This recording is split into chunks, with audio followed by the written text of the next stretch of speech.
নিয়ে মিছিল আপনাদের?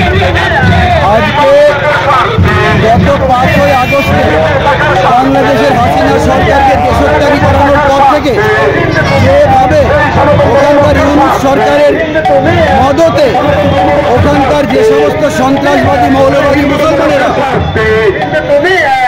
যেভাবে তারা সনাতন হিন্দুদের উপর বিভিন্ন রকমের অত্যাচার করছে, অত্যাচার মানে সে নৃশংস অত্যাচার, পাশবিক অত্যাচার।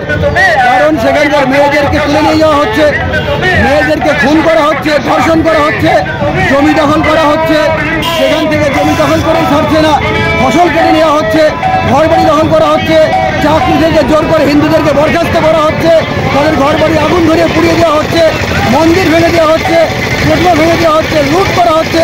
মানে কেন প্রকারেণ বাংলাদেশকে হিন্দু শূন্য করার যে চক্রান্ত মৌলবাদী সন্ত্রাসীরা চালাচ্ছে, তার বিরুদ্ধে আজকে আমাদের হরিণঘাট নাগরুঘাটে আমাদের হিন্দু ঐক্যের পক্ষ থেকে এই বিরাট মিছিলের আয়োজন করা হয়েছে। ববি হাকিমের যে বক্তব্য সেটা নিয়ে তার মেয়ে তার পাশে দাঁড়িয়েছে, কিভাবে দেখছেন? ববি হাকিমের বক্তব্য এটা নয়, এটা তৃণমূল কংগ্রেসের বক্তব্য। কারণ তৃণমূল কংগ্রেস ববি হাকিমকে সামনে রেখে তৃণমূল কংগ্রেসের ভবিষ্যতের যে এজেন্ডা, এই পশ্চিমবাংলাকে বৃহত্তর বাংলাদেশ করার যে সুগভীর চক্রান্ত, সেই চক্রান্তগুলোকে ববি হাকিমের মুখ দিয়ে বের করে এখানে আমাদের মধ্যে একটা বিভেদ সৃষ্টি করে তারা চাইছে এখানে একটা অগ্নিঘাতে সন্ত্রাসবাদী কার্যকলাপ হোক, এখানেও একটা দাঙ্গা হোক, এখানেও আগুন লাগুক, এখানে সন্দেহবাদী ঢুকুক, পশ্চিমবাংলাকে শেষ করে দিই। সেক্ষেত্রে এখানেও কি আতঙ্ক হতে পারে, আতঙ্কের সৃষ্টি হতে পারে? আতঙ্ক হতে পারে বলা ভুল হবে, এখানে তো আতঙ্ক হয়েই আছে। এখানে দুর্গাপূজার সময় মেটিয়াপুরে যে মন্দির ভেঙে দেওয়া হয়েছে, এখানকার বেলডাঙ্গায় কার্তিক পূজাতে সেখানে হিন্দুদের বাড়িতে লুট করা হয়েছে, অগ্নিসংযোগ করা হয়েছে, হিন্দুদের পূজাতে বাধা দেওয়া হয়েছে।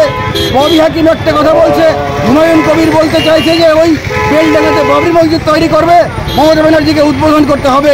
এই কথাগুলো বিক্ষিপ্ত বিচ্ছিন্ন কিছু নয়। সিদ্দিকুল্লাহ চৌধুরী যেমন বলছে, ইউনুস যা বলছে তা ঠিক বলছে। এরা প্রত্যেকে তৃণমূলের বিভিন্ন পদাধিকারী মন্ত্রী, তারা যা বলছে আমরা সনাতনীরা মনে করছি তৃণমূল কংগ্রেস ভবিষ্যৎ এজেন্ডা, এদের মধ্য দিয়ে প্রচার করা হচ্ছে, আর কিচ্ছু না। আপনার নাম?